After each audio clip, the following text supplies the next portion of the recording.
नमस्कार स्टूडेंट्स, हम बात करने वाले हैं एसएससी के प्रीवियस ईयर सॉल्यूशन की। और आज के सेशन में हमने लिया है क्लोज टेस्ट को, जो एसएससी सीजीएल टीयर 2 13/9/2019 वाले क्वेश्चन पेपर में आया हुआ है। देखिए, क्लोज टेस्ट को पूरी तरह से सही करने के लिए, 100% एक्यूरेसी के साथ करने के लिए आपकी कॉम्प्रिहेंशन स्किल्स, वोकैबुलरी और ग्रामर तीनों ही अच्छी होनी चाहिए। ये क्लोज टेस्ट आपको दिया हुआ है, 10 इसमें ब्लैंक है जो आपको फिल करने हैं। ऑप्शंस में से किसी एक को उठाकर रखना है। उसके लिए आपको समझ में आना चाहिए कि ये क्या लिखा हुआ है, किस ऑब्जेक्टिव कंटेक्स्ट में, किस ऑब्जेक्टिव मीनिंग को कन्वे करने की कोशिश की गई है। पढ़ते ही क्लियरली समझ में आना चाहिए। क्या लिखा हुआ है? It is a magical sight just as the light begins to vanish. Vanish का मतलब होता है टू डिसअपियर। वैनिश एक इंट्रांजिटिव वर्ब है, और इस वैनिश का मतलब होता है to disappear. It is a magical sight just as the light begins to vanish, thousands of tiny penguins. Tiny का मतलब होता है एक्सट्रीमली स्मॉल। टाइनी एक एडजेक्टिव है और इसका मतलब होता है एक्सट्रीमली स्मॉल। पेंगुइन्स में आपको दिखा देता हूं क्या होती है पेंगुइन्स, ज्यादातर स्टूडेंट्स को पता होगा। जो नए हो उनको मैं बता दूं, ये पेंगुइन्स होती है, समुद्री जीव है, समुद्र के आसपास ये पाया जाता है। बीच पर देखा जा सकता है, समुद्र के किनारे पर इसको देखा जा सकता है। बहुत छोटा सा जीव होता है, बहुत बड़ा ये नहीं होता है, इसीलिए लिखा हुआ है टाइनी पेंगुइन्स। ठीक है। Thousands of tiny penguins waddle. देखिए, वार्डल का मतलब क्या होता है, यहाँ पर आप समझेंगे थाउजेंड जो है ये नाउन के रूप में लगाया गया है और यहाँ पर थाउजेंड हो गया सब्जेक्ट। और किसके थाउजेंड की, किसके नंबर की बात कर रही है ये बताने के लिए ऑफ प्रीपोजिशन लगाकर, प्रीपोजिशन का ऑब्जेक्ट लगा दिया टाइनी पेंगुइन्स। यानी कि सब्जेक्ट हमें यहाँ पर दिया हुआ है, तो यहाँ पर लगी हुई है वर्डल मेन वर्ब। अब ये मेन वर्ब जो वर्डल है, इसका मतलब है to walk with short steps. छोटे छोटे कदमों का प्रयोग करके वॉक करना, जैसे कोई छोटा बच्चा करता है, जैसे टाइनी पेंगुइन्स करती हैं। बहुत बड़े पैर तो होते नहीं है, छोटा सा जीव है, तो छोटे छोटे स्टेप्स का इस्तेमाल करके, छोटे छोटे स्टेप्स से वॉक करना, ये हो गया वर्डल। मेन वर्ब लगी हुई है।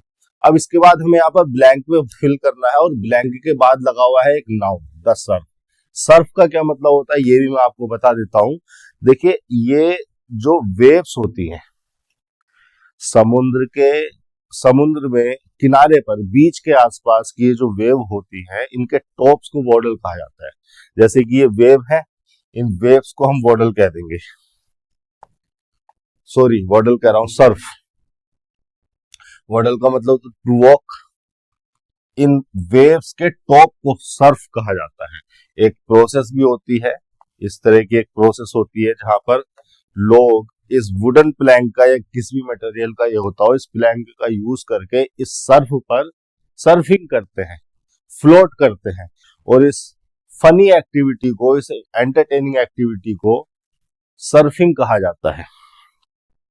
इसमें जो एक्सपर्ट पर्सन होता है, जो भी इसको कर रहा होता है, इस प्लैंक का यूज करके इन वेव्स पर फ्लोट करने की कोशिश करता है।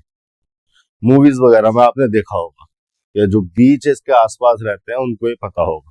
इस प्रोसेस को कहते हैं सर्फिंग। तो सर्फिंग का मतलब है सर्फ के ऊपर फ्लोट करना, इस वुडन प्लैंक का यूज करके। आ जाते हैं वापस अपने क्वेश्चन पर। तो क्या लिखा हुआ है? The Surf. वॉडल लिखा हुआ है मेन हुआ, उसके बाद ब्लैंक दिया हुआ, उसके बाद एक नाउन फ्रेज लगी है द सर्फ, और उसके बाद फिर प्रीपोजिशन फ्रेज लगाकर कि किसके सर्फ की बात हो रही है। एक आइलैंड है साउथ ईस्टर्न ऑस्ट्रेलिया में, ये भी मैं दिखा दूंगा। साउथ ईस्टर्न ऑस्ट्रेलिया मतलब किस रीजन की बात हो रही है, चलो बता ही देता हूं जब जिक्र आ गया। इसको मैं रेस कर लेता हूं, ये तो आपको पता चली गया। ये रहा आपका साउथ ईस्टर्न ऑस्ट्रेलिया। ये पूरा ऑस्ट्रेलिया का मैप है। ये हुआ ईस्ट, ये हुआ वेस्ट, ऊपर हुआ नॉर्थ, ये हुआ साउथ। और ये वाला जो इलाका है इसको साउथ ईस्टर्न ऑस्ट्रेलिया कहा जाता है। अगले मैप में इसको ग्रीन भी किया हुआ है। इतने क्षेत्र को, इतना जो क्षेत्र है ऑस्ट्रेलिया का, इसको साउथ ईस्टर्न ऑस्ट्रेलिया कहा जाता है। और साउथ ईस्टर्न ऑस्ट्रेलिया में एक तो ये आइलैंड हो गया, एक ये है छोटा सा, एक छोटे छोटे, एक ये दो है। तो मेरे ख्याल से इन्हीं में से किसी आइलैंड की बात की जा रही है। आइलैंड का नाम तो नहीं दिया गया है, लेकिन इन्हीं में से किसी आइलैंड की बात की जा रही है। वो ये भी हो सकता है, ये भी हो सकता है, ये भी हो सकता है, इसका कोई जिक्र नहीं है। तो यहाँ पर ये जो आइलैंड है इनकी बात की जा रही है साउथ ईस्टर्न ऑस्ट्रेलिया में।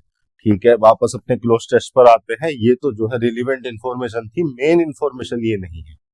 मैंने क्या कहा आपसे, वॉडल का मतलब हो गया टू वॉक, और उसके बाद ब्लैंक है, उसके बाद लिखा हुआ है एक नाउन। अब ये नाउन के हिसाब से और इस वर्ब के हिसाब से की हेल्प से हमें यहाँ पर कोई ऐसा ऑप्शन या एक ऐसा फ्रेज उठाकर लगाना है जो इस सेंटेंस के ऑब्जेक्टिव मीनिंग को सेटिस्फाई करता हो, जस्टिफाइबल हो। तो कौन सा लगा सकते हैं, स्टैंड ऑफ। देखिए स्टैंड हो गई यहाँ पर मेन वर्ब, अगर स्टैंड को यहाँ पर लगाते हैं तो स्टैंड की जो स्ट्रक्चर है वो मेन वर्ब के फंक्शन में है, मेन वर्ब की फॉर्म में लिखा हुआ है।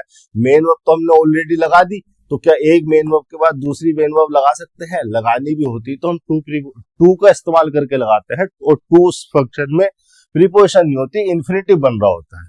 तो स्टैंड ऑफ तो यहाँ पर आने से रहा, फंक्शनली ग्रामेटिकली वो जस्टिफाइबल नहीं है। पासिंग ऑफ को लगाया जा सकता है, सिंटैक्टिकली पासिंग ऑफ को लगाया जा सकता है, क्योंकि पासिंग यहाँ पर वर्ब की आईएनजी फॉर्म के रूप में है। वर्ब के आईएनजी फॉर्म में अगर लिखा है तो मैं इसको प्रेजेंट पार्टिसिपल कंसीडर कर सकता हूँ। प्रेजेंट पार्टिसिपल किसके लिए? थाउजेंड्स ऑफ टाइनी पेंगुइन्स के लिए। प्रेजेंट पार्टिसिपल का मतलब क्या है? एडजेक्टिव,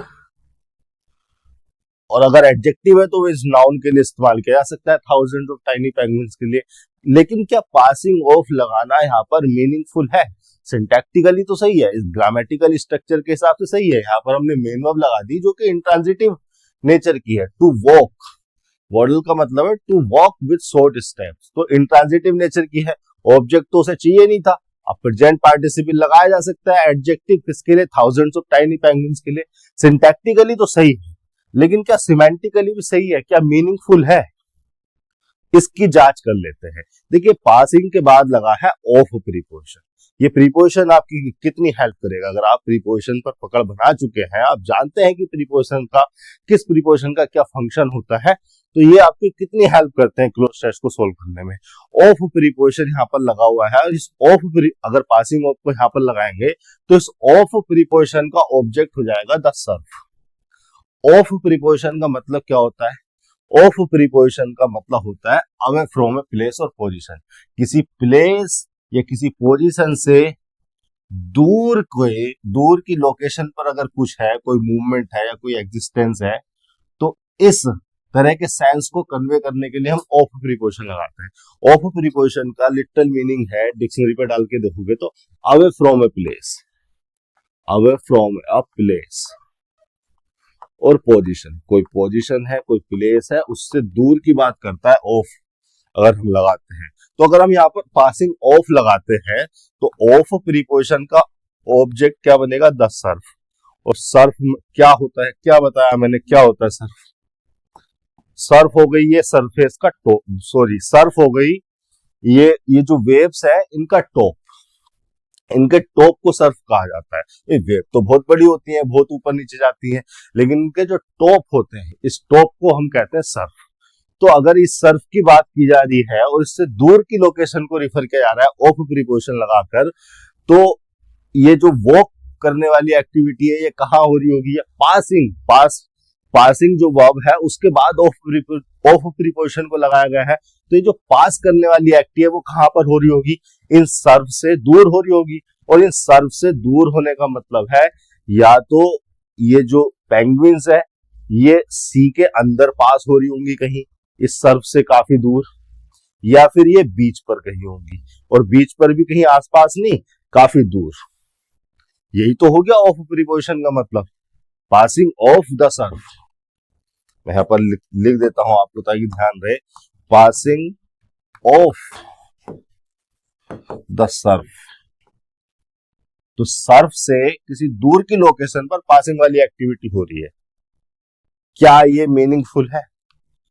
सेंटेंस के कंटेक्स्ट को जरा समझिए, आगे पीछे एक दो सेंटेंस पढ़कर देखिए, क्या ऐसा मीनिंगफुल है? देखो अगर सर्फ से ऑफ यानी कि दूर की डिस्टेंस पर पासिंग की एक्टिविटी हो रही है, तो जरा आगे का स्टेटमेंट पढ़ के देखो पूरा।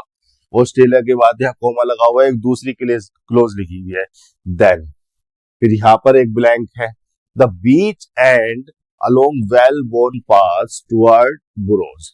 अब यहाँ पर कौन सी वर्ब दी गई है ऑप्शन में, एक बार ऑप्शन चेक कर लो भाई, आगे पीछे का पढ़ना आपको पड़ सकता है।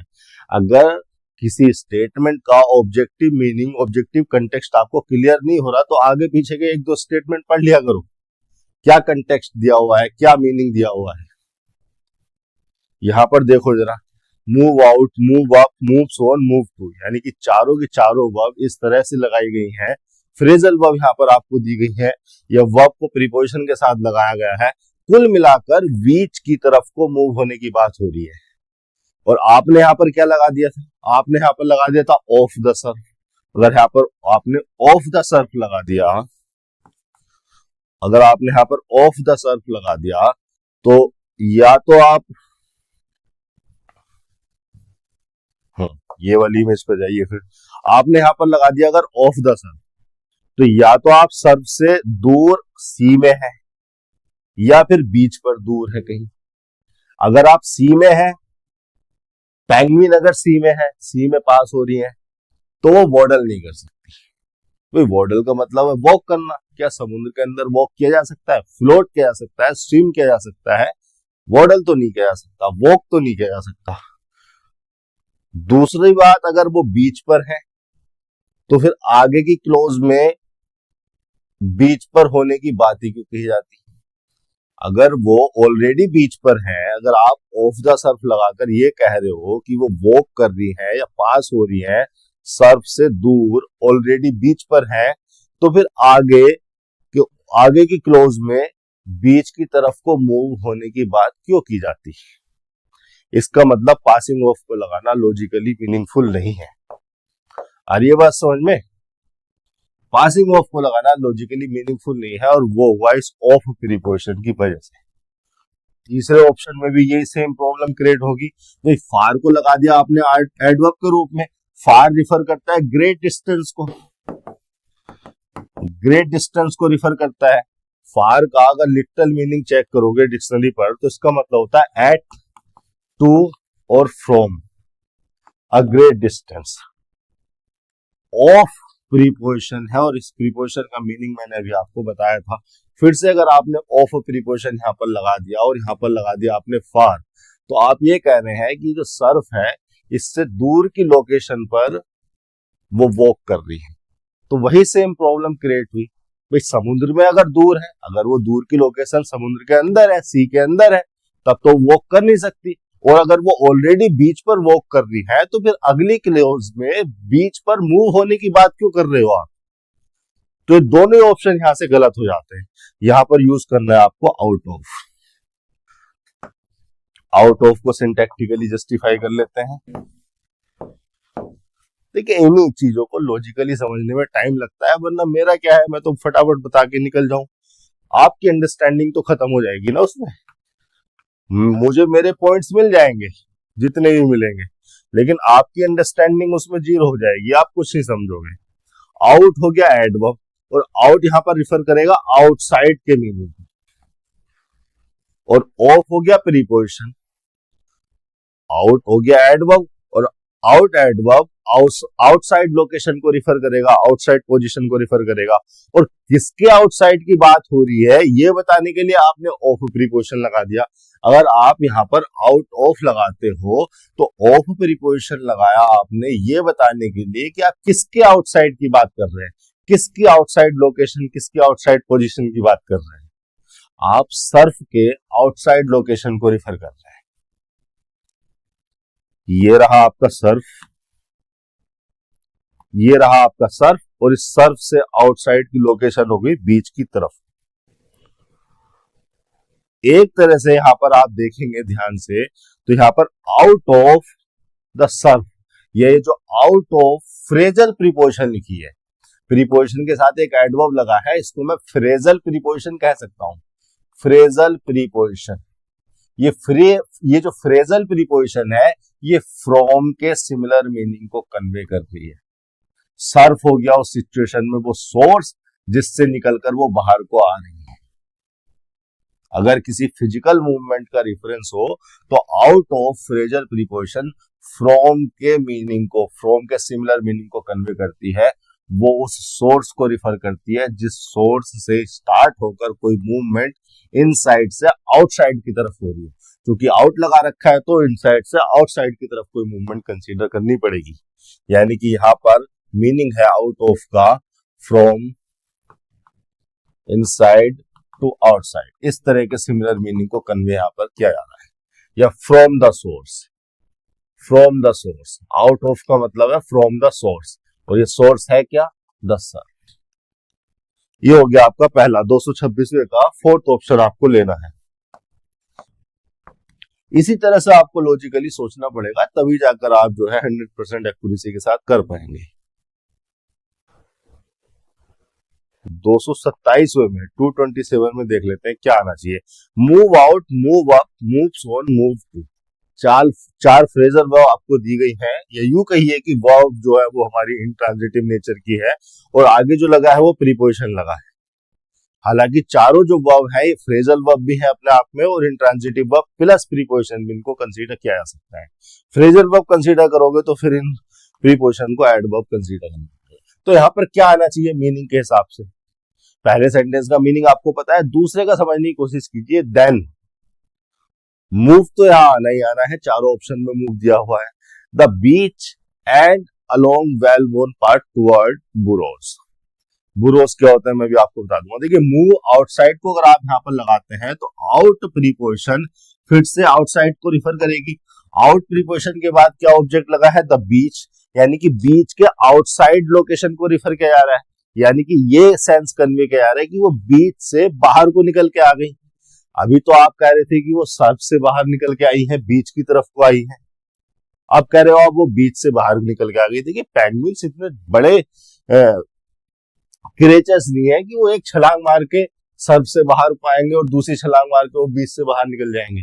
वो छोटे छोटे स्टेप के साथ वो मूव करते हैं, वो बीच की तरफ को आए हैं, वो बीच से बाहर नहीं आए हैं। तो ये तो हमारे ऑब्जेक्टिव मीनिंग को बिल्कुल अलग कर देगा, इसको तो हटा दो। Move up, up preposition refer करेगा हायर लेवल को, हायर पोजीशन को, हायर लेवल, हायर लेवल और पोजीशन को रिफर करेगा टू अ हायर लेवल और पोजीशन। अब देखिए जो सी है उसके लेवल, उसका जो लेवल होता है वो बीच से तो नीचे ही होता है, तभी तो वो पानी है, सी है। यानी कि बीच को इस सी के रेस्पेक्ट में हायर पोजीशन कंसीडर किया जा सकता है। तो इस ऑप्शन के सही होने की पॉसिबिलिटी है। मैं कह रहा हूं पॉसिबिलिटी है, मैंने अभी इंश्योर नहीं किया। पहले हम तीसरा और चौथा ऑप्शन चेक करेंगे कि वो हो सकता है या नहीं हो सकता। मूव्स लगा हुआ है यहाँ पर, ये तो वैसे ही गलत हो गया क्योंकि यहाँ पर जो बात की जा रही है हमारा सब्जेक्ट है प्लूरल। प्लूरल अगर सब्जेक्ट है हमारा तो फिर मूव्स तो हो ही नहीं सकता। और दूसरी बात ये है कि जो ऑन है इस ये प्रीपोजिशन रिफर करता है किसी सरफेस को। तो हाँ, किसी बीच को सरफेस की तरह रिफर किया जा सकता है। बीच की तरह, बीच को एक सरफेस की तरह रिफर किया जा सकता है। तो ऑन प्रीपोजिशन तो यहां पर ठीक हो जाता, या शायद उतना ठीक ना होता, बस जस्टिफाइबल होता, मोस्ट अप्रोप्रिएट नहीं होता, मोस्ट अप्रोप्रिएट ऑप्शन नहीं होता। क्योंकि ऑन प्रीपोजिशन किसी मूवमेंट को तब रिफर करता जब कोई मूवमेंट किसी सरफेस पर हो। ये कोई सरफेस है, ये बीच है, इस बीच पर, ये बीच है, इस बीच पर कोई मूवमेंट हो रही है तब आप ऑन प्रीपोजिशन लगा सकते हो। लेकिन यहाँ पर जो मूवमेंट दिखाई गई है वो इनसाइड से आउटसाइड को दिखाई गई है। यहाँ पर सर्फ था यानी कि सी था और सी से निकल के वो बीच पे वो आ रहे हैं। इस तरह की मूवमेंट को रिफर करने के लिए ऑन प्रीपोजिशन सही नहीं। ऑन प्रीपोजिशन तब सही होता जब वो जो पेंगुइन है वो ऑलरेडी सरफेस पर होते और सरफेस पर ही वो मूव कर रहे होते एक लोकेशन से दूसरी लोकेशन को, तब आप ऑन प्रीपोजिशन लगाते। तो ऑन प्रीपोजिशन भी बस जस्टिफाइबल था, मोस्ट अप्रोप्रिएट जो है ऑप्शन नहीं होता। लेकिन उसने और आसान कर दिया, मूव में एस लगा दिया, एस लगा दिया, तो ये ऑप्शन भी हटा दो। फोर्थ ऑप्शन की बात कर लेते हैं। टू प्रीपोजिशन लगाया गया है। पहली बात तो आप ये देखिए कि ये जो पूरा का पूरा पैराग्राफ, पूरा का पूरा क्लोज टेक्स्ट आपको दिया गया है, ये प्रेजेंट इंडेफिनिट में लिखा हुआ है। यहाँ पर जो मॉडल है यहाँ पर इज लगाया गया है और आगे आप कोई सा भी सेंटेंस पढ़ लो मोस्ट सेंटेंस जो है इसका जो कंटेक्स्ट है वो प्रेजेंट का कंटेक्स्ट है। ये एक ऐसा इवेंट या एक ऐसा फिनोमिना, एक ऐसा सिनेरियो यहाँ पर दिखाया गया है जो होता है, रेगुलर वे में होता है। आपने मूव अगर लगा दिया तो आपने इसको पास्ट के टाइम पर लिमिट कर दिया सेंटेंस में, जबकि शुरू में जो है प्रेजेंट का यूज किया गया है। तो एक तो यहाँ पर ये गलती हो गई। दूसरी गलती यहाँ पर टू प्रीपोजिशन लगाई गई है। टू प्रीपोजिशन लगाई जाती है लास्ट पॉइंट को रिफर करने के लिए, लास्ट पॉइंट या डेस्टिनेशन को रिफर करने के लिए, किसी मूवमेंट के लास्ट पॉइंट को रिफर करने के लिए। यानी कि आप ये कह रहे हैं कि वो अपने सर्व से निकल के आई और यहाँ पर ये जो बीच है ये उनकी मूवमेंट का लास्ट पॉइंट है। आगे आपने क्या लिखा हुआ है, आगे तो वो किसी और रास्ते पर चली गई। अलोंग प्रीपोजिशन लगाया जाता है पैरेलल मूवमेंट को रिफर करने के लिए, और एक पाथ को यहाँ पर आपने मेंशन किया है, और फिर आपने टुवर्ड लगाया है डायरेक्शन को रिफर करने के लिए कि वो किस डायरेक्शन में गई। और यहाँ पर बुरोस का मतलब होता है उनके उनके बिल, यानी कि उनके घर में। दिखा देता हूं क्या होता है बुरोस। हालांकि ये जो मुझे बाद में दिखाना था ये होते हैं बुरोस। इस तरह के होल, कुछ क्रिएचर्स, कुछ एनिमल्स इस तरह के होल बना लेते हैं जमीन में रहने के लिए, इनको कहा जाता है बुरोस। सांप, चूहा, पेंगुइन भी ऐसा करती है। ये होल क्या है, इनके बुरोस है। ये बीच पर पाए जाते हैं, ये आकर इसमें रहती है और अपना मजे करने के लिए समुद्र में चली जाती है। तो ये इनका फाइनल डेस्टिनेशन है, इसीलिए इसको टुवर्ड लगाया गया। बीच फाइनल पॉइंट नहीं है, लास्ट पॉइंट नहीं है उनकी मूवमेंट का। हालांकि वो बीच की तरफ को आई, बीच को हायर लेवल जो है कंसीडर किया गया है। मैं 228 ऑप्शन पे चला गया।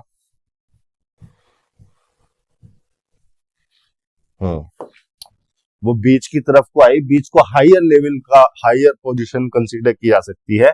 बीच की तरफ को आई, लेकिन वो फाइनल पॉइंट उनका ये है, डायरेक्शन उनकी ये है, यहां पर जाएंगी वो। तो ये फोर्थ और थर्ड ऑप्शन भी हट गए, पहला भी हट गया था, दूसरा ऑप्शन सही है, 227 का दूसरा। आगे चल लेते हैं।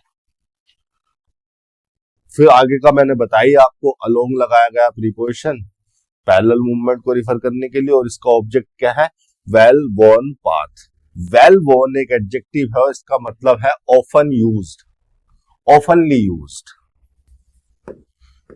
आपका कोई भी ऐसा कपड़ा, कोई भी आपका शूज, कोई भी ऐसा आर्टिकल, वेयरेबल आर्टिकल के लिए मोस्टली यूज होता है ये एडजेक्टिव वेल वोर्न। जैसे ये मेरी टी शर्ट है, ये वेल वोर्न क्लॉथ है मेरा, मैं इसको ऑफनली बहुत ज्यादा यूज करता हूँ, कहीं भी पहन के निकल जाता हूँ। कोई आपका कपड़ा हो सकता है जिसको आप ओकेजनली पहनते हो, तो आप उसको वेल वोर्न नहीं कह सकते। आपने उसको एक दो बार पहना है, फिर आपने रख दिया कि किसी दिन पार्टी में जाएंगे, ओकेजन में जाएंगे तो पहनेंगे। लेकिन ये जो मेरी टी शर्ट है, मैं इसको हर तीसरे चौथे दिन पहन लेता हूँ, तो ये हो गया मेरे लिए वेल वोर्न क्लॉथ या वेल वोर्न टी शर्ट। तो वेल वोर्न जो एडजेक्टिव है वो मोस्टली वेयरेबल आर्टिकल्स के लिए यूज किया जाता है, लेकिन जनरल सेंस में वो किसी के लिए भी यूज किया जा सकता है। उसका मतलब है ऑफनली यूज्ड, कुछ भी ऐसा जिसको बहुत ज्यादा ऑफनली यूज कर ले आता हो। तो उस पाथ को रिफर किया जा रहा है जिसको वो ऑफनली यूज करती है, उसके पैरेलल उसी डायरेक्शन में वो आगे को चली गई। टुवर्ड प्रीपोजिशन लगाया गया डायरेक्शन को रिफर करने के लिए, और डायरेक्शन के बाद लिखा हुआ है ऑब्जेक्ट बुरोस। यहां पर क्या आना चाहिए, देखिए बुरोस तो नाउन है, नाउन से पहले किसी तरह के डिटर्मिनर को लगाने की कोशिश की गई है। दियर, दोज, दीज, दिस। दियर तो हो गया पजेसिव डिटर्मिनर, पजेसिव डिटरमिनर दियर आ सकता है। भाई थाउजेंड्स ऑफ टाइनी पेंगुइन की बात हो रही है ना, सब्जेक्ट तो अभी भी पूरे सेंटेंस का यही है, तो थाउजेंड्स ऑफ टाइनी पेंगुइन्स के लिए दियर पजेसिव डिटरमिनर के फंक्शन में आ सकता है, सही है। बाकियों को चेक कर लेते हैं कि वो आ सकते हैं या नहीं। दोज, दीज और दिस। देखिए दोज हो, दीज हो या दिस हो या डैट हो, ये चारों प्रोनाउन भी हो जाते हैं, डिटरमिनर भी हो जाते हैं। और हमें यहां पर बात करनी है इनका डिटरमिनर वाले फंक्शन पर, क्योंकि नाउन लगा हुआ है तो इससे पहले कोई डिटरमिनर ही लगेगा। ये चारों के चारों डिटरमिनर पॉइंट आउट करने के लिए यूज होते हैं।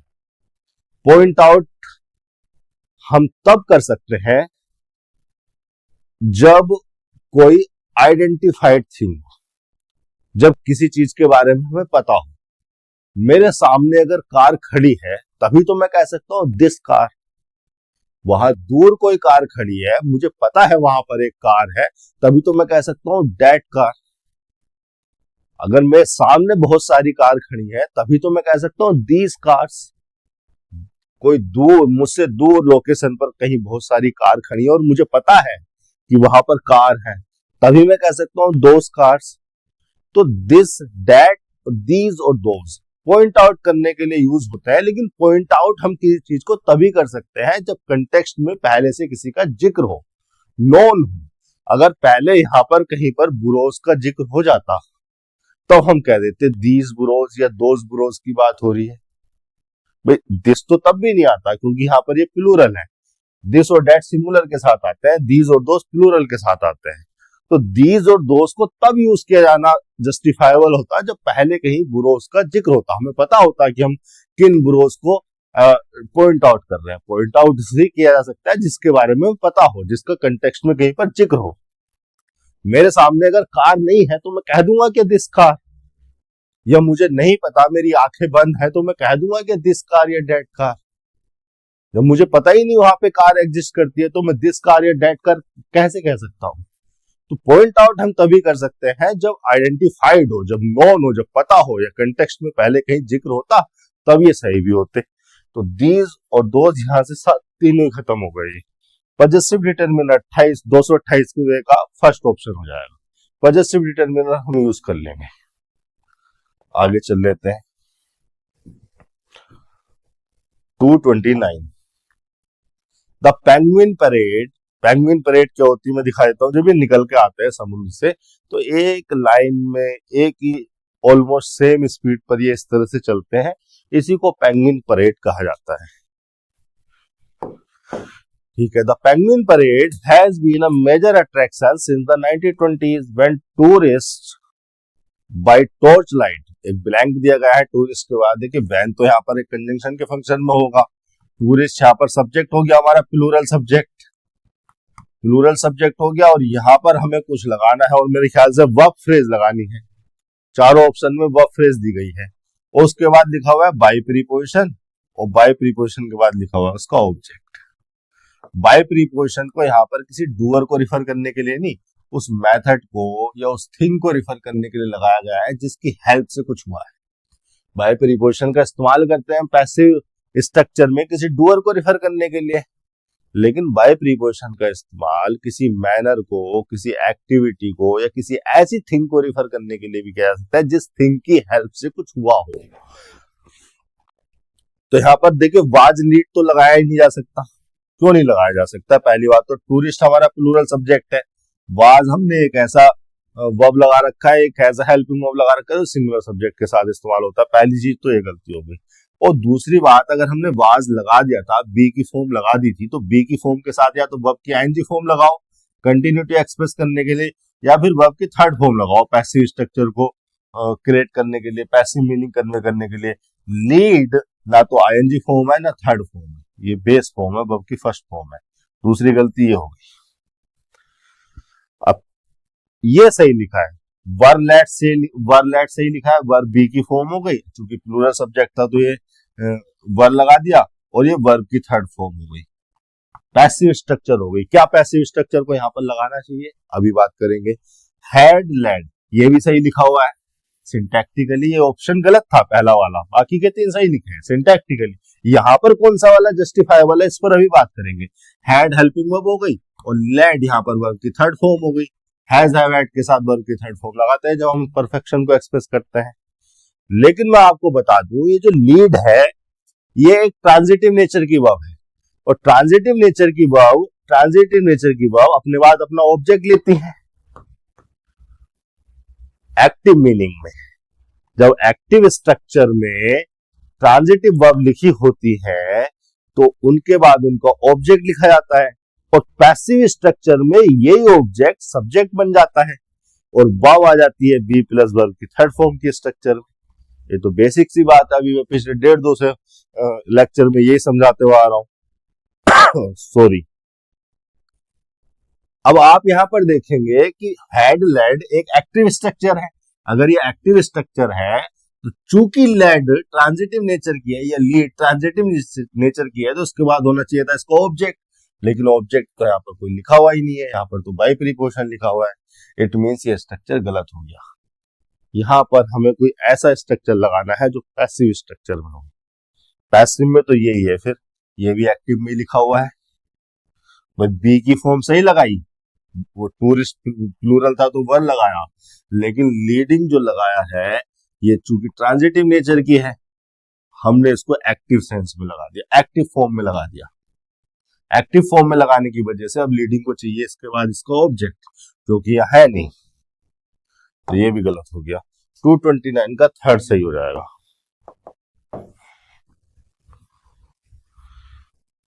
230 when tourists were led by torchlight to view the nightly signing of the birds, arrival of the birds, playing of the birds, going of the birds। ये तो अभी पता चला आपको कि पेंगुइन जो है सी से यानी कि सर्फ से निकलकर बीच पर आती है, तो अराइवल की बात हो रही है और उसी अराइवल को देखने के लिए टूरिस्ट वहां पर आते हैं। साइनिंग जैसा ऐसा कोई इस मीनिंग का या इस फिनोमिना का तो कोई कंटेक्स्ट है ही नहीं, प्ले का भी कोई कंटेक्स्ट नहीं है, और यहाँ पर तो ऑफ प्रीपोजिशन लगाकर भी गड़बड़ कर दी। उनके जाने का कंटेक्स्ट नहीं है, आने का कंटेक्स्ट है। ये ऐसी चीजें जो है आपको कंटेक्स्ट से अगर क्लोज टेक्स्ट का मीनिंग समझ में आ रहा है तब आप पकड़ जाते हैं, इसमें तो कोई बहुत ज्यादा मेरी समझाने वाली बात है नहीं। 230 का दूसरा हो गया अराइवल। अराइवल का कंटेक्स्ट है जिस फिनोमिना को देखने के लिए टूरिस्ट वहां पर आते हैं, टॉर्च लाइट से वो लाइट किए जाते हैं, लीड किया जाता है उनको, वो फिनोमिना क्या है? The nightly arrival of the penguin, यानी कि birds, the world's smallest penguin breed. 231 में देख लेते हैं क्या है। The world's smallest penguin breed with adults, फिर एक ब्लैंक दिया हुआ है, उसके बाद लिखा हुआ है 13 इंचेस टॉल।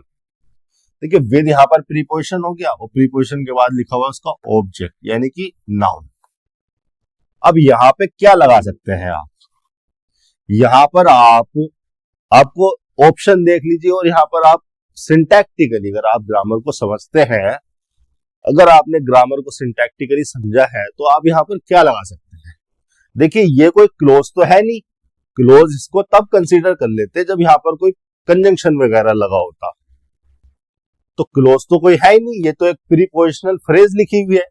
प्रीपोजिशनल फ्रेज लिखी हुई है तो अब हम इस वाले नाउन को सब्जेक्ट कंसीडर कर यहाँ पर मेन वर्ब तो लगा ही नहीं सकते। हाँ, इस विद प्रीपोजिशन की जगह कोई कंजंक्शन होता, सेंटेंस मान लो हमारा इस प्रकार का होता कि इस विद प्रीपोजिशन की जगह कोई कंजंक्शन होता, तो हम इस अडल्ट नाउन को सब्जेक्ट कंसीडर करके यहाँ पर कोई मेन वर्ब लगा देते, लेकिन ऐसा है नहीं। यहाँ पर लगी हुई है एक प्रीपोजिशन फ्रेज और विद प्रीपोजिशन से इस नाउन को जोड़कर लिखाया गया है, तो इस नाउन के लिए अब क्या आ सकता है? इस नाउन के लिए तो कोई एडजेक्टिव ही लगाया जा सकता है, और एवरेजेस मेन वर्ब लगी हुई है, वो मेन वर्ब लगी है वो भी गलत लगी हुई है। अडल्ट प्लूरल था तो उसके लिए तो एवरेज ही लगाते, लेकिन मेन वर्ब तो हम लगा ही नहीं सकते ना। एवरेजिंग और एवरेज, एवरेजिंग प्रेजेंट पार्टिसिपल और एवरेज पास्ट पार्टिसिपल दोनों के दोनों ही एडजेक्टिव बन जाते हैं, लेकिन स्ट्रक्चर अलग होती है, फॉर्म अलग होती है, मीनिंग सेंस अलग होता है। हम क्या कन्वे करना चाह रहे हैं उसके हिसाब से हमें इन दोनों में से किसी एक को लगाना पड़ेगा। एवरेज का मतलब बता देता हूं मैं। एवरेज वर्ब का मतलब क्या होता है? एवरेज एक वर्ड है और ये वर्ड जब नाउन होता है तो ये रिफर करता है एक अमाउंट, एन अमाउंट। और आपने क्वांटिटेटिव मैथ आप पढ़ रहे होंगे तो आपको पता होगा कि क्या होता है एवरेज का मतलब। मैं आपसे कहूं 3 नंबर दिए हुए हैं 5, 8, 14, इनका एवरेज निकालो, तो आप क्या करेंगे? इन तीनों को जोड़ के 3 से डिवाइड कर देंगे। 8, 5, 13, 14, 27 और 3 से डिवाइड किया तो ये बचा 9। तो 9 क्या हो गया? वो अमाउंट जो कि इन तीनों नंबर का एवरेज है। एवरेज जब वर्ब होती है तो इसका मतलब होता है to reach a particular amount which is average, यानी कि इस अमाउंट पर पहुंचने को एवरेज करना कहते हैं। To reach a particular amount, particular amount. और इस मीनिंग में ये होती है ट्रांजिटिव वर्ब, क्योंकि रीच खुद ट्रांजिटिव है, एवरेज के मीनिंग में रीच है तो एवरेज भी ट्रांजिटिव हो गई। और ट्रांजिटिव वर्ब है एवरेज, तो इसका ऑब्जेक्ट क्या होगा? इसका ऑब्जेक्ट होगा कोई अमाउंट, कोई भी अमाउंट इसका ऑब्जेक्ट होगा। एवरेज एक ट्रांजिटिव नेचर की वर्ब है जो कि अपने बाद ऑब्जेक्ट लेगी, और वो ऑब्जेक्ट क्या होगा? कोई अमाउंट होगा जिस अमाउंट पर आप रीच कर गए। इसके अलावा एवरेज एडजेक्टिव भी हो जाता है, जैसे मैं लिखूं एवरेज क्वालिटी या एवरेज प्राइस लिख दिया मैंने, ना बहुत ज्यादा ना बहुत कम, एवरेज प्राइस है।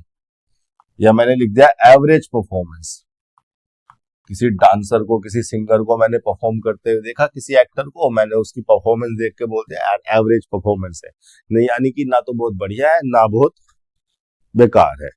तो यहां पर एवरेज का क्या मतलब होता है? यहां पर एवरेज का मतलब होता है typical, typical and usual, typical and usual, या मैं कहूं ऑर्डिनरी, ऑर्डिनरी, कॉमन या अनएक्सेप्शनल। एवरेज का यहां पर क्या मतलब हो जाता है? अनएक्सेप्शनल।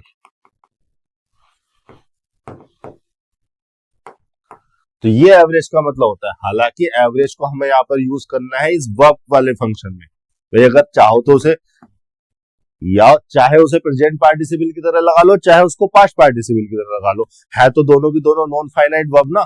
तो एवरेज वर्ड को यहां पर यूज किया जाना है नॉन फाइनाइट वर्ब के फंक्शन में, और वो नॉन फाइनाइट वर्ब एडजेक्टिव होगा यहाँ पर एडल्ट नाउन के लिए। तो अब आप स्ट्रक्चर यहाँ पर देखिए, यहाँ पर एक सामने लिखी हुई है अमाउंट। अगर यहाँ पर अमाउंट लिखी हुई है तो हमें प्रेजेंट पार्टिसिपल को यूज करना चाहिए पास्ट पार्टिसिपल को। देखिए प्रेजेंट पार्टिसिपल के बारे में मैंने आपको पहले भी कई बार बताया है कि ये एक्टिव मीनिंग कन्वे करते हैं। एक्टिव मीनिंग कन्वे करने का मतलब है ट्रांजिटिव वर्ब के बाद उसका ऑब्जेक्ट लिखा होगा। अगर कोई भी प्रेजेंट पार्टिसिपल एक्टिव मीनिंग को कन्वे कर रहा है, एक्टिव फॉर्म में है, तो इस मीन्स क्या है? इसका मतलब क्या है? ट्रांजिटिव वर्ब के बाद उसका ऑब्जेक्ट लिखा होगा। और एवरेज जो कि एक पास्ट पार्टिसिपल है, पास्ट पार्टिसिपल के बारे में मैंने एक बेसिक बात बताई है कि पास्ट पार्टिसिपल पैसिव मीनिंग को कन्वे करते हैं, यानी कि वो जिसके लिए इस्तेमाल किए जाते हैं वो उनका डूअर नहीं, कोई और उनका डूअर होता है। यहां पर तो एक ऑब्जेक्ट लिखा हुआ है, अमाउंट लिखा हुआ है, इसका मतलब हमें एक्टिव मीनिंग को कन्वे करने वाला वर्ड यहां पर लगाना है, और वो होगा प्रेजेंट पार्टिसिपल। एक्टिव मीनिंग को या एक्टिव सेंस को, यानी कि थर्ड हो जाएगा एवरेजिंग, चूंकि ट्रांजिटिव वर्ब थी तो उसके बाद उसका ऑब्जेक्ट आ गया।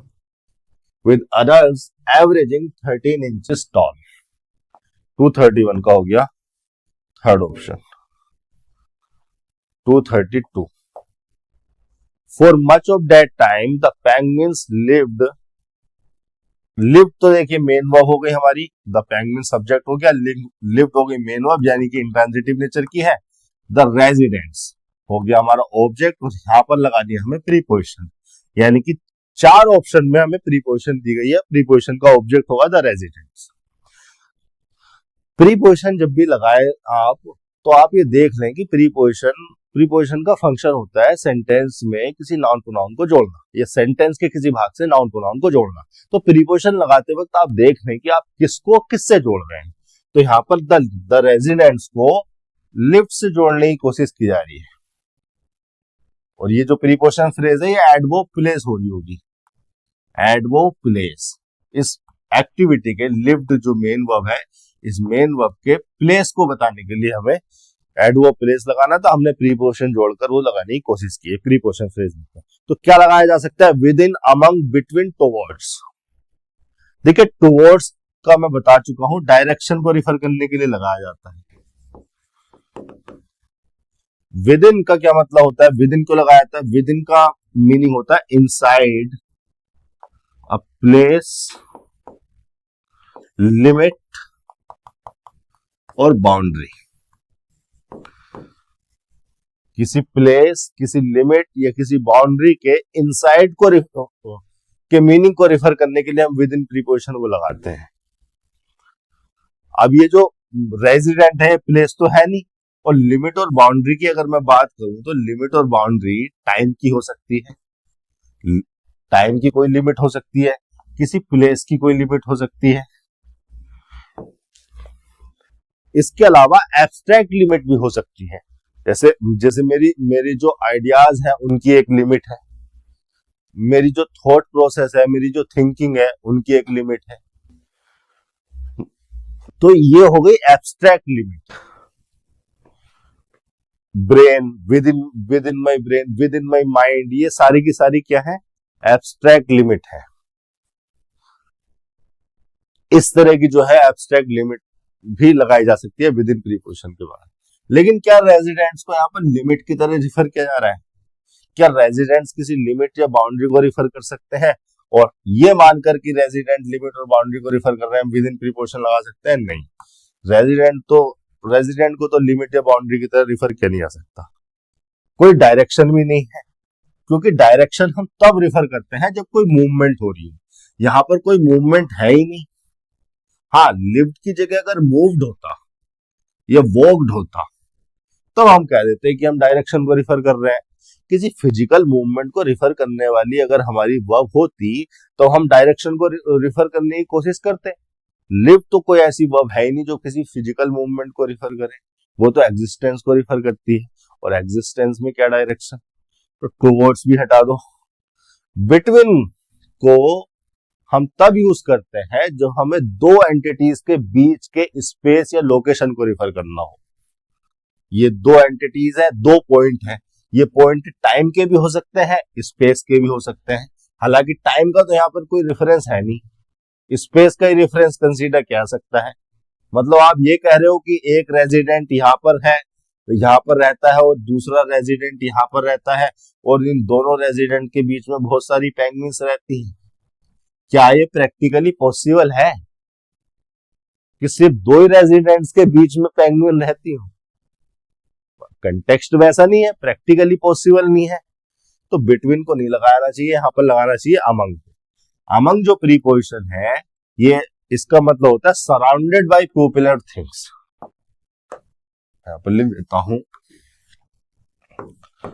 Among preposition. हालांकि बिटवीन और अमंग जो प्रीपोजिशन है, इनके बारे में काफी कुछ होता है मेरे पास बताने को, लेकिन मैं यहां पर बताऊंगा नहीं, क्योंकि कंटेक्स्ट में जितनी जरूरत है, जितनी इंफॉर्मेशन की, उतनी दी जाए।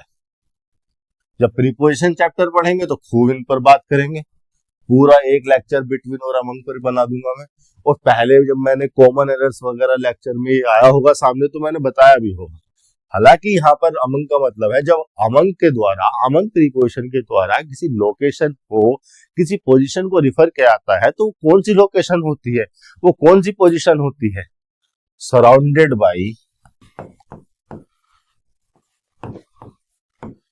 मल्टीपल थिंग्स और पीपल। यानी कि यहां पर अगर ये बहुत सारी पेंगुइन्स है, तो इनके सराउंड में कौन है? रेजिडेंट्स। ये सब यहाँ पर रेजिडेंट रहते हैं, इनके बीच में जो है पेंगुइन्स है। इस तरह के मीनिंग को कन्वे यहाँ पर किया जा रहा है। तो यहाँ पर हो जाएगा अमंग प्रीपोजिशन से। बिटवीन जो लोकेशन जिस पोजीशन को रिफर करता है, वो दो पॉइंट के बीच की लोकेशन या पोजीशन को रिफर करता है, वो यहाँ पर प्रैक्टिकली मीनिंगफुल नहीं है। 232 का हो जाएगा दूसरा ऑप्शन। आगे देख लेते हैं। The penguins numbers fell drastically, variously, numerously, clearly. Clearly का मतलब है in a clear manner, in a clear manner. तो यहां पर क्या देखिए, कंटेक्स्ट से पता चलेगा कि ये जो पेंगुइन्स का नंबर है वो क्लियर मैनर में गिरा या अनक्लियर मैनर में गिरा। मतलब हम यहाँ पर यहाँ पर जो भी ये चारों वर्ड आपको दिए गए हैं, ये चारों के चारों वर्ड एडवर्ब मैनर है, और एडवर्ब मैनर जो है वर्ब के मैनर को बताने के लिए लगाया जाता है। और वर्ब हमारी फेल। फेल का मतलब हो गया गिरना। यानी कि इनका पेंगुइन्स का नंबर बहुत ज्यादा था पहले, मान लेते हैं 1,00,000 था, और अब रह गया कितना? 20,000 मान लेते हैं, मुझे नहीं पता। पेंगुइन्स का नंबर 1,00,000 था, अब रह गया 20,000। तो ये क्या हुआ? ये गिरावट हुई इनके नंबर्स में। तो ये क्लियर वे में, उनके क्लियर मैनर को रिफर करने के लिए क्या हम यहाँ पर कोई ऐसा मैनर रिफर करना चाहते हैं जो क्लियर हो? देख लेते हैं। दूसरा वेरियसली, वेरियस का मतलब है in a various way, in a various way. Various का मतलब होता है मैनी डिफरेंट, यानी कि डिफरेंट वे में हम बताना चाह रहे हैं, यानी कि इनके नंबर में जो गिरावट आई वो किस तरीके से आई, डिफरेंट मैनर में आई, हम ये बताना चाह रहे हैं। क्लियर मैनर में आई या डिफरेंट मैनर में आई, बहुत तरीकों से इनके नंबर में गिरावट आई, बहुत बहुत मेथड थे, बहुत तरीके थे, बहुत मैनर थे कि इनके जो नंबर है वो गिरे। कि हमारा फोकस ये बताने पर है कि ये जो पेंगुइन्स का नंबर है वो गिरा, तो वो बहुत तरीकों से गिरा, ड्रास्टिकली और न्यूमरसली। देखिए आपको ये समझ में आ रहा होगा कि वेरियसली और क्लियरली मीनिंग को या कंटेक्स्ट को जस्टिफाई नहीं कर रहे। नंबर फेल हुआ है पेंगुइन का तो बहुत तरीके से हुआ, या 4 तरीके से हुआ, या 5 तरीके से हुआ, ये बताने पर हमारा फोकस नहीं है। ये दोनों ही जो है out of context adverb manner लग रहे हैं। ड्रास्टिकली क्या है, न्यूमरसली क्या है, इन पर बात कर लेते हैं। ड्रास्टिकली का मतलब हो गया ये एडवर्ब मैनर है in a drastic manner. Drastic manner, drastic का मतलब क्या होता है? ड्रास्टिक का मतलब होता है एक्सट्रीम या सीवियर और having strong effect, having strong effect.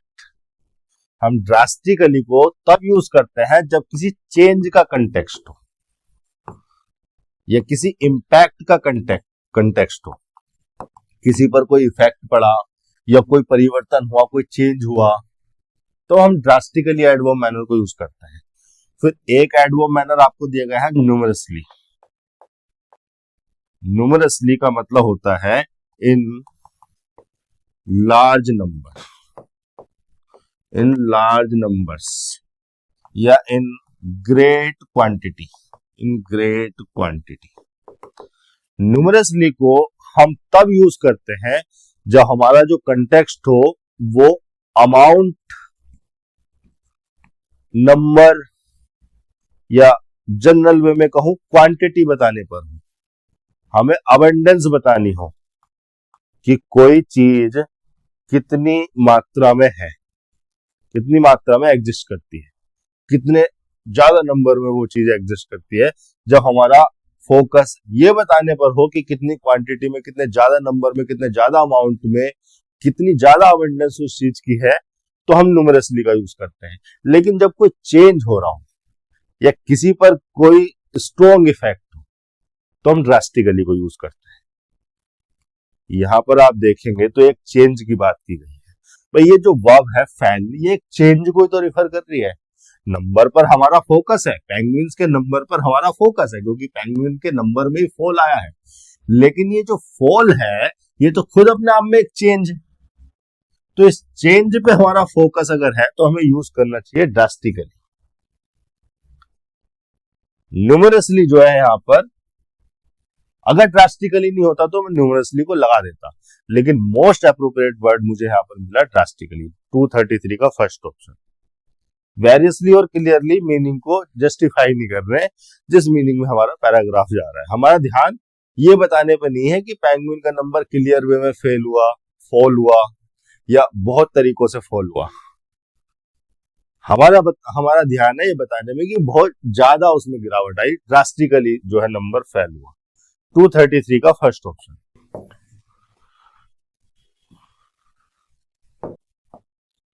But in 1985, the state government decided to buy piece of property. Blank यहां पर आपको दिया गया है, यहां पर आपको एक डिटर्मिनर लगाना है। 4 ऑप्शन जो है डिटर्मिनर आपको दिए गए हैं और यहां पर एक नाउन लिखा हुआ है पीस, और ये जो किसके पीस की बात हो रही है, प्रॉपर्टी की। प्रॉपर्टी के बारे में मैं आपको बता दूं कि प्रॉपर्टी एक ऐसा नाउन है जो काउंटेबल भी हो सकता है, अनकाउंटेबल भी हो सकता है। प्रॉपर्टी को अगर आप जनरल सेंस में यूज करोगे, जनरल सेंस में अगर आप रिफर करोगे तो प्रॉपर्टी अनकाउंटेबल है। अगर स्पेसिफिक सेंस में यूज करोगे तो प्रॉपर्टी को काउंटेबल भी लिया जा सकता है। प्रॉपर्टी का मतलब है क्या? लैंड, बिल्डिंग, हाउस, कोई भी रियल एस्टेट पोजेशन को प्रॉपर्टी कहा जा सकता है। यहां पर लिखवा देता हूं,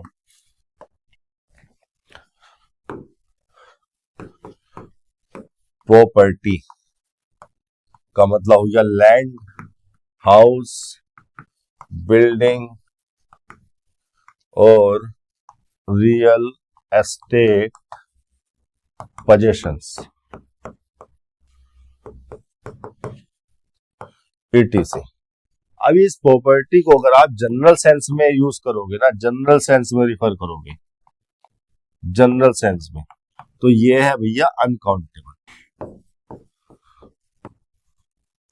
लेकिन अगर स्पेसिफिक सेंस में यूज करोगे, स्पेसिफिक सेंस में, यानी कि किसी स्पेसिफिक प्रॉपर्टी को, किसी पर्सन की प्रॉपर्टी है, तुम्हारे भाई की कितनी प्रॉपर्टी है भाई, माई ब्रदर हैज 2 प्रॉपर्टीज, एक तो उसकी दुकान हो गई, एक उसका घर हो गया, तो ये 2 प्रॉपर्टीज है उसके पास।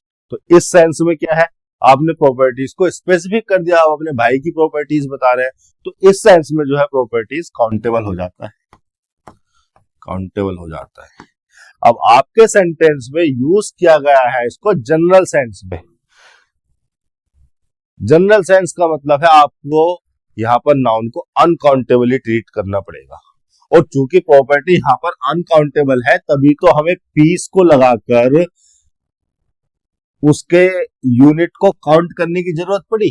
भाई राइटर ने यहां पर पीस क्यों लगा रखा है, पीस लगा रखा है ताकि प्रॉपर्टी की यूनिट्स को काउंट किया जा सके, या प्रॉपर्टी की काउंटेबल यूनिट्स को जनरेट करने के लिए ही पीस को लगाया गया है। पीस जो है काउंटेबल वर्ड होता है, piece of bread, piece of bread लगाते हैं ना, चूंकि ब्रेड अनकाउंटेबल है तो आप उससे पहले क्या लगाते हैं, पीस लगा देते हैं उसकी यूनिट को काउंट करने के लिए, या उसकी काउंटेबल यूनिट जनरेट करने के लिए।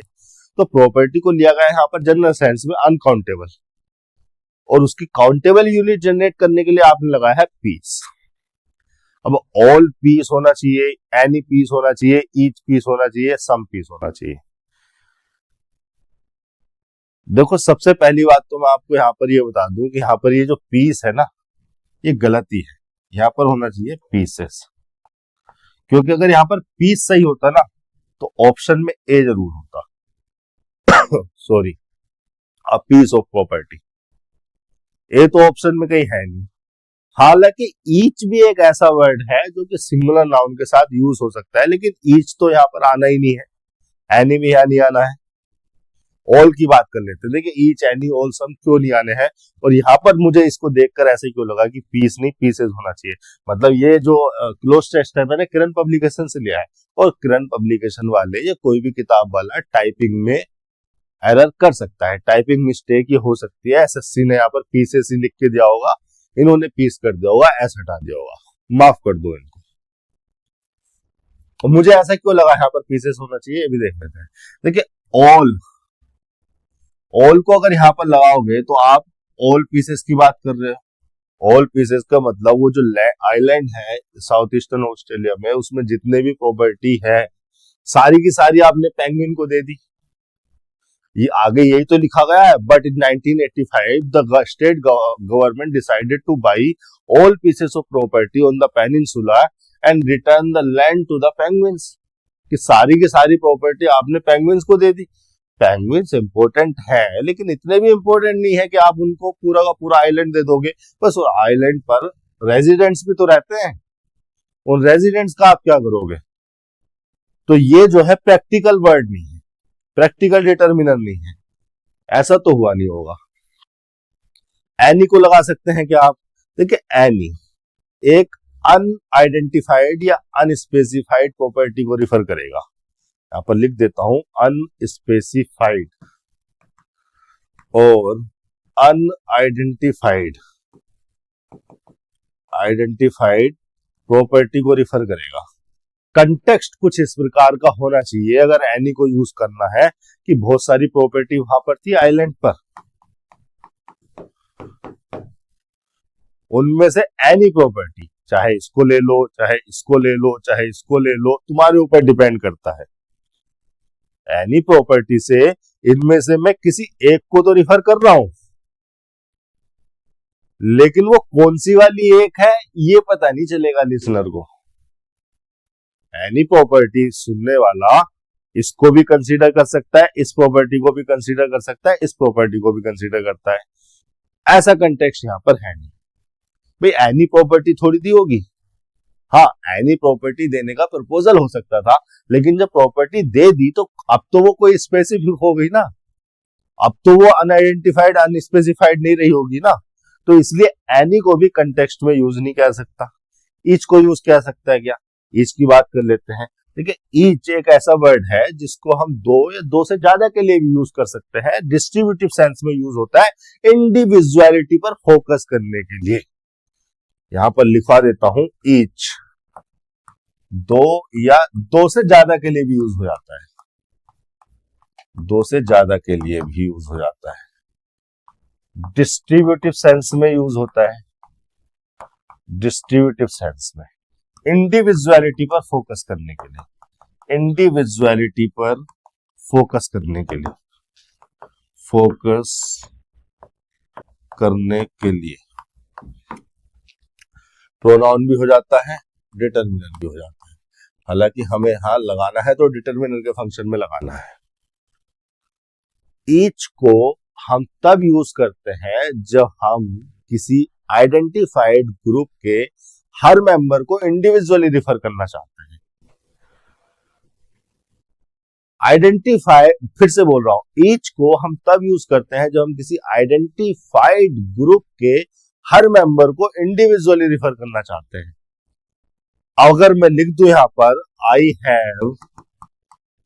Have many properties, I have many properties, फिर मैं अगले सेंटेंस में लिख दूं ईच प्रॉपर्टी इज कॉस्टली, तो यहां पर ईच प्रॉपर्टी से मैं क्या रिफर कर रहा हूं? जो पहले मैंने एक ग्रुप को कंटेक्स्ट में डाल दिया। मैनी प्रॉपर्टीज मतलब ये भी है, ये भी है, ये भी है, ये भी है, ये भी है। इस ग्रुप में से हर प्रॉपर्टी को इंडिविजुअली रिफर करने के लिए, इंडिविजुअली कॉस्टली बताने के लिए कि ये वाली भी कॉस्टली है, ये वाली भी कॉस्टली है, ये वाली भी कॉस्टली है, ये वाली भी कॉस्टली है, ये वाली भी कॉस्टली है।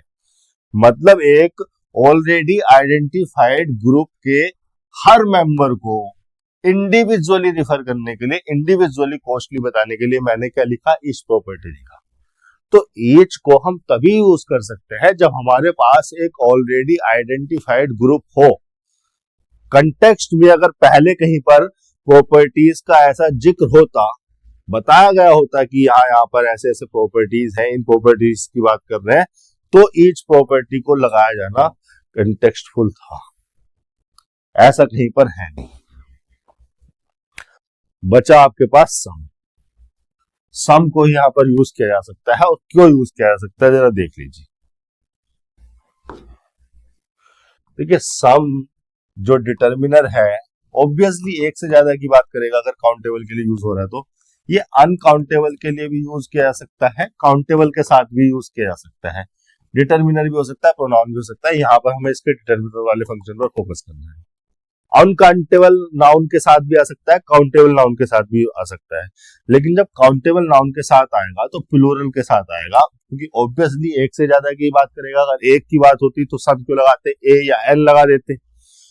तो प्लूरल काउंटेबल नाउन के साथ यूज किया जाने वाला वर्ड है। इसीलिए मैंने कहा था यहाँ पर पीस नहीं पीसेस होना चाहिए, क्योंकि बाकी के जो वर्ड है ऑल, एनी और ईच, ये कंटेक्स्ट के हिसाब से ही गलत हो जाएंगे। कंटेक्स्ट के हिसाब से सम यहाँ पर जस्टिफाइबल है, और सम को अगर लगाया जाना है तो पीस नहीं, फिर तो पीसेस होना है। इसलिए मेरे ख्याल से एसएससी ने पीसेस ही लिखा होगा, हो सकता है एसएससी से ही गलती हो गई हो। यहाँ पर जो है किरण पब्लिकेशन ने इसका ऐसे हटा दिया। 234 का 4 option.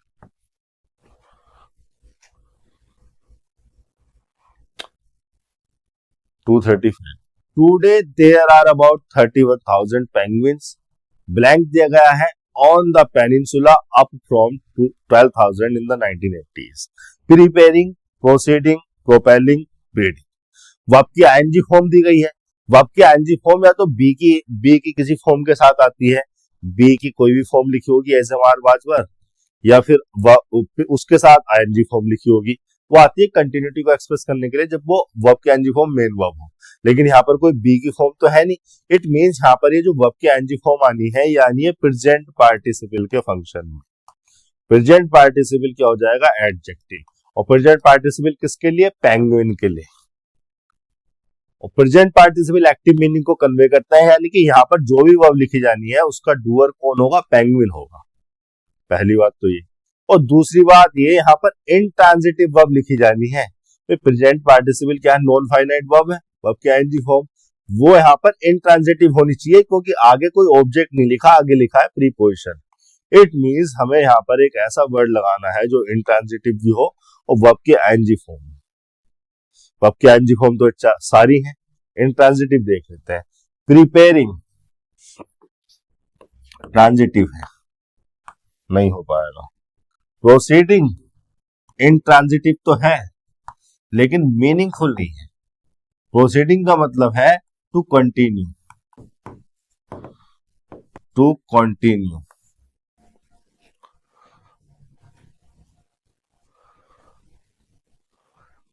To continue in a process, कोई प्रोसेस चल रही है, कोई एक्टिविटी चल रही है, उसी प्रोसेस में कंटिन्यू करना ना, मीनिंगफुल नहीं है। प्रोपेल का मतलब है टू पुश और मूव, टू पुश और मूव समथिंग, टू पुश और मूव समथिंग। ट्रांजिटिव नेचर की वर्ब है, ये भी हटा दो। यहां पर आएगा ब्रीडिंग। ब्रीडिंग का मतलब क्या होता है, ब्रीड का मतलब क्या होता है, यहां लिखवा देता हूं, नए पेज पर नहीं जा रहे थे। ब्रीड इंट्रांजिटिव नेचर की वर्ब है और ब्रीड का मतलब होता है to have sex, to have sex and produce young animals, to have sex and produce young animals. तो ये कहा जा रहा है 31,000 penguins breeding on the peninsula up from 12,000 in the 1980s। Fourth option हो जाएगा, इंट्रांजिटिव नेचर की verb है। तो 235 का 4। ठीक है, आज के लेक्चर में एक यही क्लोज टेस्ट था, इसी तरह से आपको दिमाग लगाना है, करना है।